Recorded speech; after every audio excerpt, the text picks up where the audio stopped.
మీ ఇంట్లో నెమ్మదిగా 10 కిలోల బంగారం చేరుకుంటుంది. వ్యాపార వ్యవహారాలు మీరు ఏం పెట్టినా అన్ని కూడా సక్సెస్ అవుతాయి. మీరు ఆల్రెడీ దాని పవర్ చూస్తున్నారు కాబట్టి ఇంకా వాళ్ళ తాలూకు వాళ్ళకు కూడా అదృష్టత్వం ఇప్పించాలని తీసుకొచ్చారు. ఇంకా వారికి ఇప్పుడు అదృష్టత్వం ఇప్పించారు. 1,16,000 కదా. మీ పేరేంటి? కేశవ. వీరితో ఉండండి, చక్కగా ఇద్దరు కలిసి మంచిగా చేసుకోండి. మంచి వ్యాపార వ్యవహారాలు, జీవితం ఒక అద్భుతంగా మారిపోతుంది. అన్ని రకాలుగా అందరూ చూసి ఆశ్చర్యపోవాలి, అంత మంచిగా అయిపోతుంది.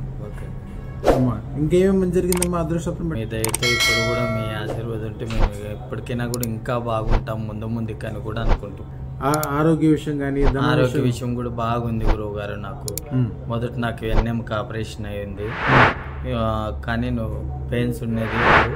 ఇప్పుడు కొంచెం మేలు అదృష్టం ధరించినాక. Okay okay. మన శాంతి కూడా మేలు గురువు గారు.